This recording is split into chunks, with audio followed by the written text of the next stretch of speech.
ठरलं तर मग या मालिकेच्या 17 फेब्रुवारीच्या जबरदस्त भागामध्ये ज्या क्षणाची वाट पाहत होतो तो क्षण आलेला आहे। फायनली लहानपणीच्या प्रियाचा फोटो, त्याच्या मागे असलेलं तिचं नाव, तिचा सापडलेली तारीख, वेळ आणि तिची खरी आयडेंटिटी समोर येणारी गोष्ट आता प्रियाच्या गाठोड्यात समोर आल्यामुळे सुभेदार आणि आता किल्लेदार परिवार हादरलेला आहे। प्रियाची खरी ओळख समोर आली आणि मालिकेने अगदी 360 वळणाची टर्न कसा घेतलाय, कधी घेतलाय आणि त्यात अर्जुन सायली यांना बाहेर काढल्यानंतर सुद्धा ते घर सोडून न जाता लॉन मध्ये टेंट करून दुसऱ्या दिवशी कसा कमबॅक केलंय सगळं या व्हिडिओमध्ये पाहू।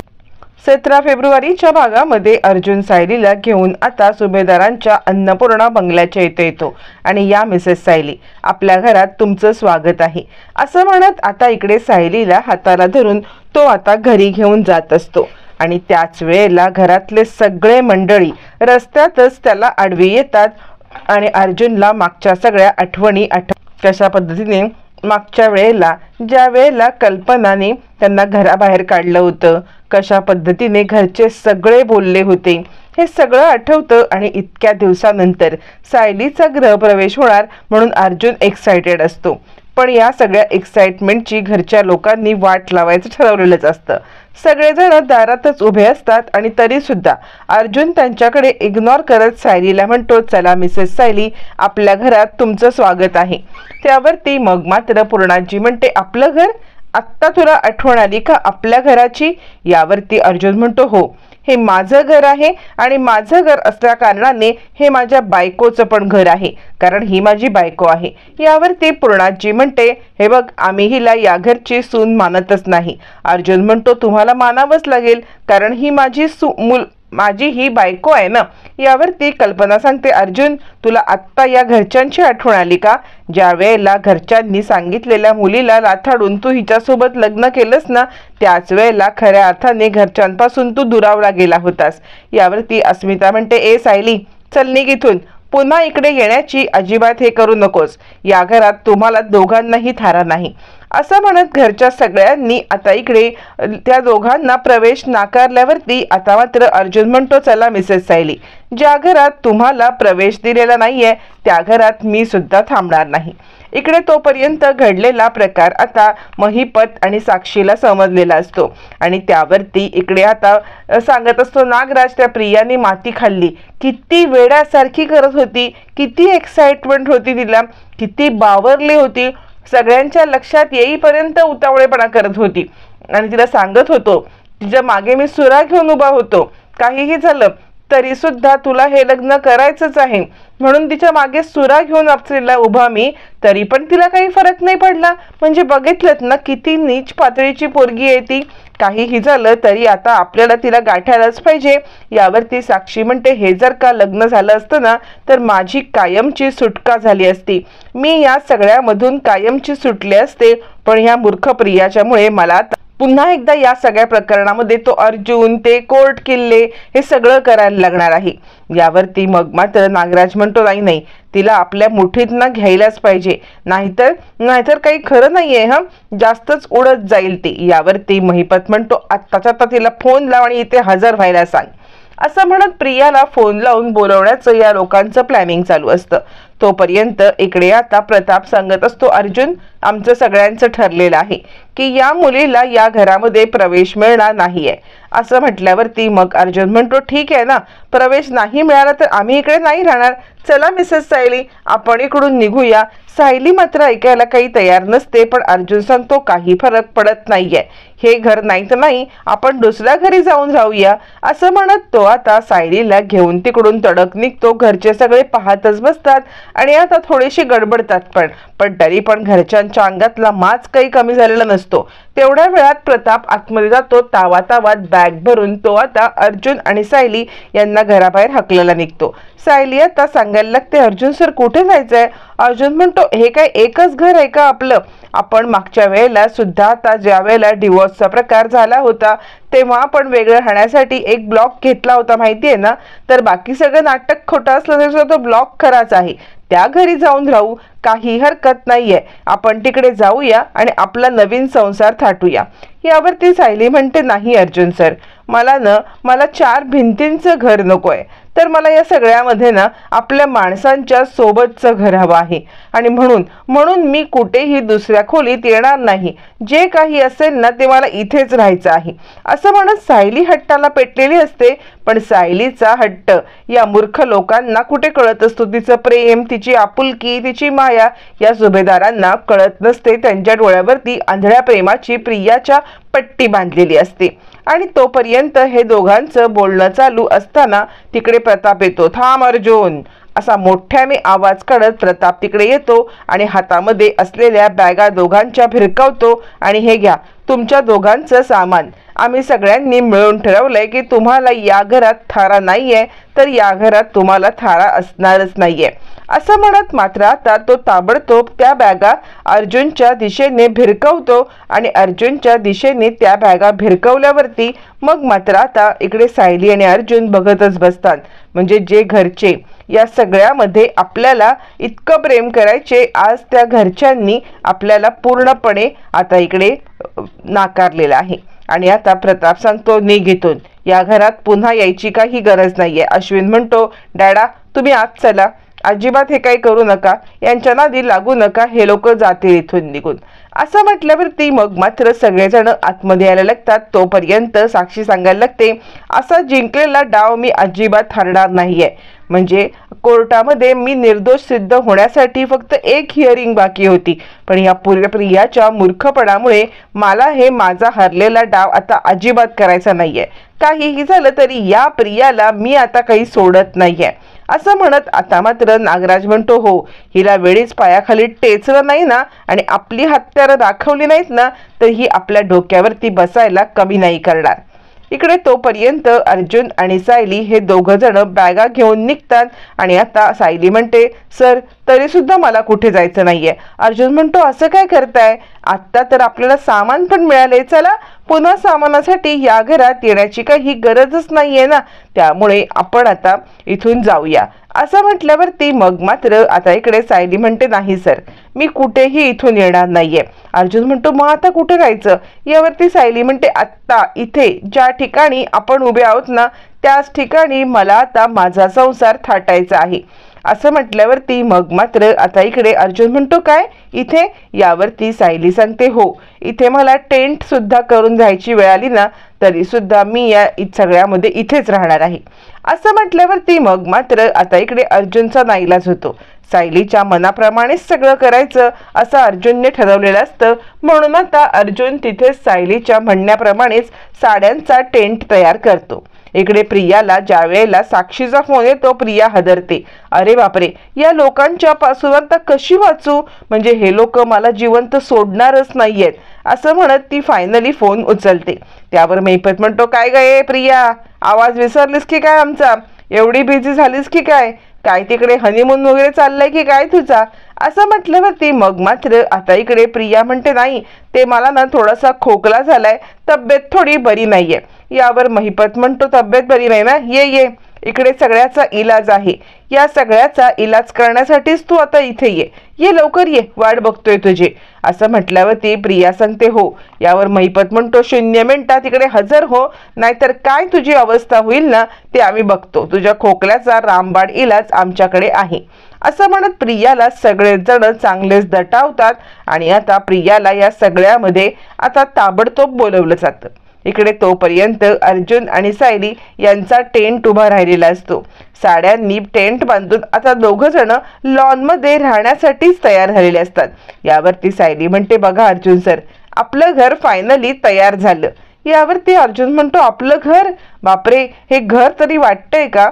मग आता सायली अर्जुनचा हात हातात घेते. हात हातात घेऊन ती सांगते, आता माझ्या खांद्यावरती हात ठेवा आणि माझ्या नजरेने तुम्ही या घराकडे पहा बरं.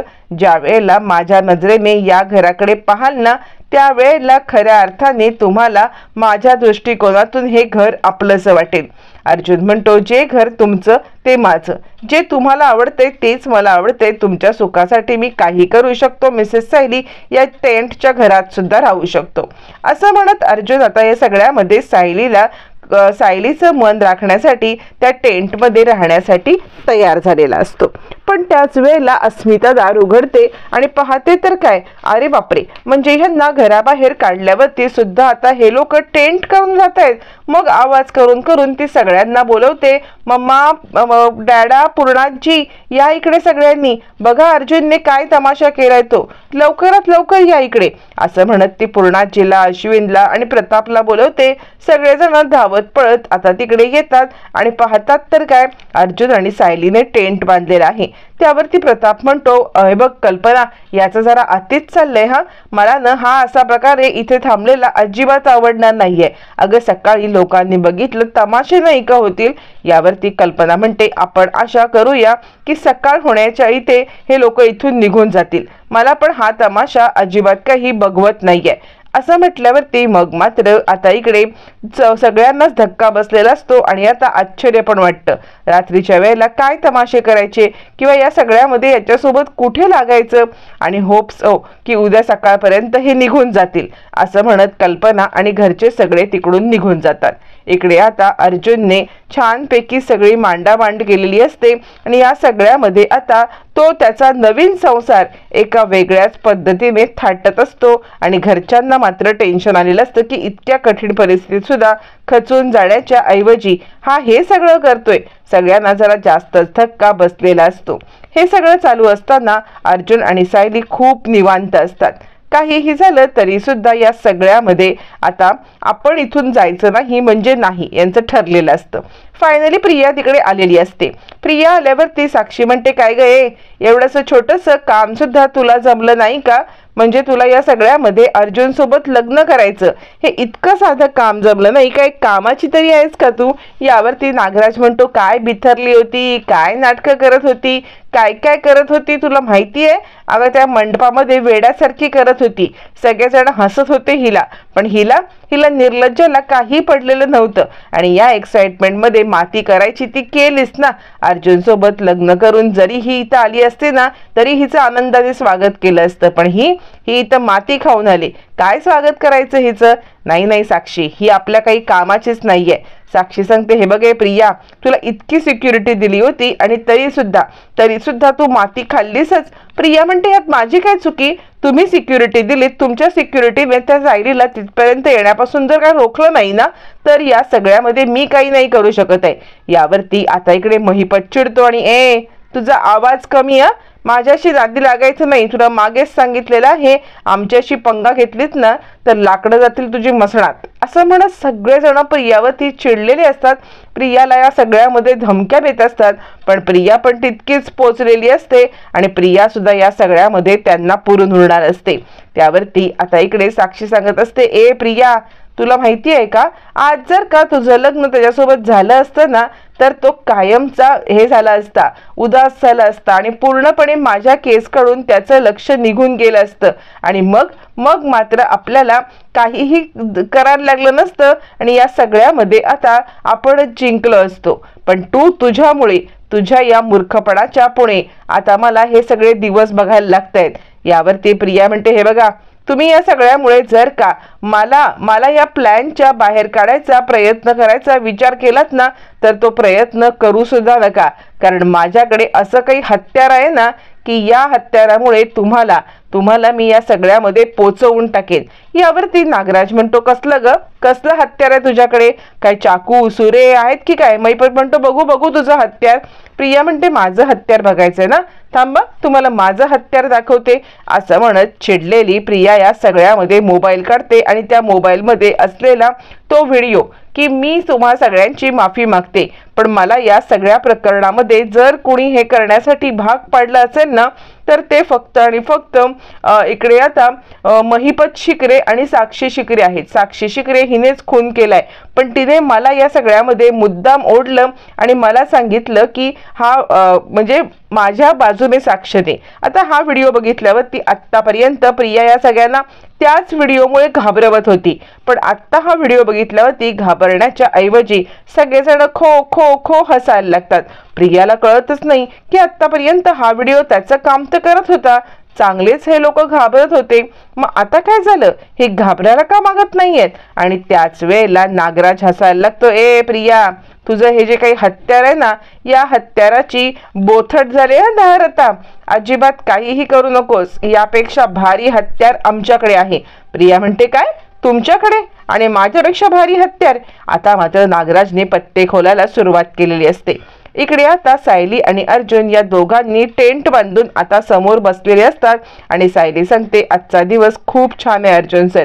दोघ जण छानपैकी आता इकडे शेकोटी लावतात आणि थंडी असल्यामुळे शेकत बसलेले असताना कुसुमचा फोन येतो आणि कुसुम सांगते, काय ग सायली, कशी आहेस तू, म्हणजे पूर्णाजीने कसं तुझं स्वागत केलं, घरच्यांनी तुझा स्वीकार केला का, सायली बोल ना, काय झालंय, सायली तू ठीक आहेस ना. सायली म्हणते, कुसुमताई तू कोणत्याही प्रकारची काळजी करू नको, सगळं काही ठीक झालेलं आहे, इकडे सगळ्या गोष्टी ठीक आहेत, तू चिंता करू नको, असं म्हणत आता इकडे सायली इथली गोष्ट तिला आता अजिबात कळू देत नाही आणि या सगळ्यामध्ये आता तिला म्हणजे इकडे काय झालंय हे सांगत नाही. आणि त्याच वेळेला कुसुम म्हणते, काय ग, तो चिडका बिब्बा चांगला आहे ना, तो या सगळ्यामध्ये आता काही हे तर करत नाहीये ना. त्यावरती आता इकडे सायली म्हणते, कुसुमताई तुम्हाला चिडका बिब्बा बोलत आहे. आणि त्याच वेळेला इकडे आता अर्जुन म्हणतो, काय चिडका बिब्बा, असं म्हटल्यावरती मग मात्र आता इकडे अर्जुन सुद्धा हसायला लागतो. त्यावरती नागराज म्हणतो, हे बघे, तू आम्हाला या सगळ्यामध्ये अजिबात फसवू शकत नाहीयेस, जे काही घडले ना ते तुला आता मी सांगतो, आमच्याकडे कोणतं हत्यार आहे ते बघ बरं. असं म्हणत तो प्रियाची ओरिजिनल पोटली, ज्या पोटलीमध्ये प्रियाचा फोटो, प्रियाच्या वस्तू या सगळ्या असतात, त्या समोर आणतो. आणि त्या समोर आणल्यावरती तो सांगायला लागतो, हे बघ, ही पोटली, याच्यामध्ये सगळा कच्चा चिठ्ठा तुझा आहे, आता बोल, कोणतं तुझं हत्यार मोठं आहे की आमचं हत्यार मोठं आहे, सांग बरं. असं म्हणत तो प्रियाचा आता चेकमेट करतो. यावरती तरी सुद्धा चेकमेट झालेली प्रिया अजूनही आपल्याला काही फरक पडत नाही अशा आविर्भावात बोलायला लागते, हे ह्या पोटलीचं मला काय सांगताय तुम्ही, जोपर्यंत खऱ्या तन्वीची पोटली माझ्याकडे आहे ना, तोपर्यंत तुम्ही माझं काहीच करू शकत नाही. त्यावरती नागराज पण पोहोचलेला असतो, ठीक आहे, काहीच हरकत नाहीये, तू ठेव ना खऱ्या पोटली, तन्वीची पोटली तुझ्याकडे, आम्हाला काही फरक पडत नाहीये, खऱ्या तन्वीची पोटली ठेव नको ठेवू या गोष्टीचा काहीही आमच्यापर्यंत हेच नाहीये. कारण एक गोष्ट लक्षात ठेव, तुझी जी खरी पोटली आहे ना, त्यात हा तुझा फोटो, हा तुझा लहानपणीचा फोटो, हा तुझा खूप मोठा दुश्मन होणार आहे बरं का प्रिया. म्हणजे बघ, मधुभाऊंनी ज्या वेळेला आश्रमाचं हे करतात ना, त्यावेळेला लहानपणीचे फोटो काढून ठेवतात. लहानपणीचे फोटो काढल्यावरती त्याच्या मागे असलेला नाव, त्याची डेट, सापडल्याचं ठिकाण, हे सगळं पण असतं, कळतंय का. आणि त्यामुळे हे रजिस्ट्रेशन कुणी नाकारू शकत नाही. खऱ्या तन्वीचा फोटो असला काय, खऱ्या तन्वीची पोटली असली काय, कधी तुझी ही जन्मकुंडली तुला एक्सपोज करायला खूप आहे. ज्या वेळेला दादा समोर, सुभेदारांच्या समोर ही जन्मकुंडली येईल ना, त्यावेळेला त्यांना कळेल की ही तू आहेस खरी प्रिया मधुकरण, तुझी ओळख वेगळीच आहे, तू तन्वी नाहीयेस. मग आता बोल, तुझा हत्यार मोठा आहे की आमचं हत्यार मोठं आहे. ज्या वेळेला ही गोष्ट दाखवून आम्ही धमाका करू, त्यावेळेला तू एक्सपोज होशील की आम्ही एक्सपोज होऊ, हा विचार कर बरं. त्यामुळे तुझ्या हत्याराची धार निघून गेलेली आहे, पण आमचं हत्यार अजूनही तसंच आहे आणि ही गोष्ट लक्षात ठेव. यावरती प्रिया म्हणते, पण तुम्हाला ही माझी पोटली कुठे सापडली. यावरती आता इकडे नागराजला ही घरातल्या घरात पोटलीला पास करणं कितपत हे असतं, कठीण असतं. नागराजसाठी या गोष्टी सगळ्या साध्या सोप्या सरळ असतात. आणि त्यामुळे नागराजने घरातल्या घरात प्रियाच्या रूममध्ये चोरी करत तिने जे तिची पोटली लपवून ठेवण्याचा प्रयत्न केलेला असतो तिच्या रूम मध्ये, ती सगळ्या पोटली आता उघड आलेली असते आणि उघड केला आल्यामुळे आता प्रिया एक्सपोज झालेली असते. प्रियाचा ओरिजिनल फोटो, प्रियाच्या ओरिजिनल वस्तू या सगळ्यामुळे प्रिया ही खरी तन्वी नाहीये ही गोष्ट आता उघड करायला सोपी जाणार असते. पण आता प्रिया गडबडते आणि नागराज तिला आपण ती पोटली कशी चोरली, तुझ्या रूम मध्ये जाऊन कशी घेतली हे सगळं डिटेल मध्ये सांगतो आणि मग मात्र प्रियाकडे हार मानण्याशिवाय कोणताही पर्यायच नसतो. त्यावर ती साक्षी सांगायला लागते, बघ आता काय करशील, तू तुझा व्हिडिओ दाखवशील आणि अजूनही आम्हाला ब्लॅकमेल करत बसशील की या सगळ्यामध्ये तू आता माघार घेशील आणि आम्ही सांगू तसं पुन्हा वागशील, असं म्हणत मग मात्र साक्षी तिला चांगलीच ब्लॅकमेल करते. प्रियाकडे कोणताही पर्यायच नसतो. हे सगळं चालू झाल्यावरती मग मात्र आता इकडे सायली आणि अर्जुन छानपैकी शेकोटीला शेकत बसलेले असतात. त्यांनी पार्सल मागवलेलं असतं जेवणासाठी, ते पार्सल आता ते उघडतात. मग अर्जुन सायलीला त्यातलाच एक घास भरवतो आणि तो सायलीकडे पाहत म्हणतो, कसं आहे. यावरती सायली म्हणते, आत्तापर्यंत खाल्लेल्या प्रत्येक घासाच्या पेक्षा हा घास खूप छान आहे. याचा इतका स्वाद आत्तापर्यंत खाल्लेल्या कोणत्याच गोष्टीला नव्हता. असं म्हणत आता अर्जुनच्या हातामधून सायली आता खाते आणि ती सांगते, खरं सांगू का तर अर्जुन सर, मला असं वाटलं होतं की या लग्नानंतर खऱ्या अर्थाने परिस्थिती बदलेल, आपण या सगळ्यामध्ये आता पूर्णपणे बदलू आणि आता आपल्या घरात एकत्रितपणे राहू. पण तसं काही घडलंच नाही अर्जुन सर. मला तर खूपच हे वाटतंय की मागच्या वेळेला सुद्धा जेव्हा आपण लग्न करून इकडे आलो होतो ना, त्यावेळेची परिस्थिती आणि आत्ताची परिस्थिती सेम टू सेम आहे. म्हणजे बघा ना, मला असं वाटलं की आत्ताचं लग्न झाल्यावरती ज्या वेळेला आपण घरामध्ये एंटर करू त्यावेळेला खऱ्या अर्थाने आपल्याला सगळेजण चिडवतील, अश्विन भाऊजी चिडवतील आणि आता छानपैकी आपला गृहप्रवेश होईल. पण तसं काही झालंच नाही. आज सुद्धा त्यावेळेला सुद्धा आपण काय केलं होतं तर त्यावेळेला सुद्धा आपण बाहेरच गेलो होतो खाण्यासाठी आणि आज सुद्धा काय करतोय तर आपण बाहेरच जेवण जेवतोय. मला ना या सगळ्यामध्ये या गोष्टीचं खूप वाईट वाटते. आपल्या घरच्यांनी आपल्याला त्यावेळेला पण एक्सेप्ट नाही केलं आणि आपल्या घरच्यांनी आपल्याला या वेळेला पण एक्सेप्ट नाही केलेलं आहे. असं म्हटल्यावरती अर्जुन सांगतो, तुम्ही चिंता करू नका, हे सुद्धा दिवस बदलतील. आणि मनातल्या मनात अर्जुन विचार करायला लागतो की मिसेस सायली, तुम्ही खूप काही भोगलत. माझ्या आयुष्यात आल्यापासून तुम्हाला सतत दुःख आणि दुःख सगळ्या परिस्थितीचा सामनाच करायला लागलाय. पण आता हा अर्जुन सुभेदार तुमच्यासाठी जे काही करणार आहे ना त्या गोष्टीमुळे खऱ्या अर्थाने तुमचं आयुष्य बदलून जाईल. असं म्हणत अर्जुन मनातल्या मनात विचार करत असतो की काहीही झालं तरी सुद्धा सायलीला या सगळ्यामध्ये न्याय मिळवून देण्यासाठी आता मी प्रयत्न करणार म्हणजे करणारच. आणि आता अर्जुनने सायलीला न्याय मिळवून देण्यासाठी जे काही योजना केलेली असते ती एकदम मस्त असते. आता आदल्या रात्री अर्जुन मनाशी ठरवतो की काहीही झालं तरी दुसऱ्या दिवशी घरामध्ये प्रवेश करायचा म्हणजे करायचा आणि अर्जुनने तेच केलेलं असतं. दुसऱ्या दिवशी सगळ्या सुभेदारांच्या समोर अर्जुन आता घराच्या इथे येतो आणि तो आता आतमध्ये यायला लागला. ती कल्पना म्हणते, अर्जुन कालच तुला आम्ही आमचा निर्णय सांगितलाय ना, आम्ही तुला घरात घेणार नाही या सायली सोबत. यावरती आता अर्जुन म्हणतो, ती माझी बायको आहे आणि आम्ही या घरात येण्यापासून तुम्ही आम्हाला अडवू शकत नाही. त्यावरती आता इकडे कल्पना सांगायला लागते, आम्ही सगळ्यांनी ठरवलंय आणि आम्ही हिला सून मानत नाही. त्यावरती अर्जुन म्हणतो, तुम्हाला सगळ्यांना हिला सून मानायला लागेल कारण मी हिच्यासोबत लग्न केलेली आहे आणि ही आहे मिसेस सायली अर्जुन सुभेदार. त्यामुळे तुम्ही माना नाहीतर मानू नका, पण हिला या घरामधलं स्थान तुम्हाला द्यायलाच लागणार. असं म्हणत अर्जुनने या सगळ्यामध्ये आता सायलीचा गृहप्रवेश केलेला असतो. छानपैकी मापटं ओलांडून सायली घरात येते आणि इथूनच सुरुवात झालेली असते सायलीच्या नव्या आयुष्याची. आता सायली कशी सगळ्यांचं मन जिंकणार हे मात्र येणाऱ्या भागातच कळणार आहे.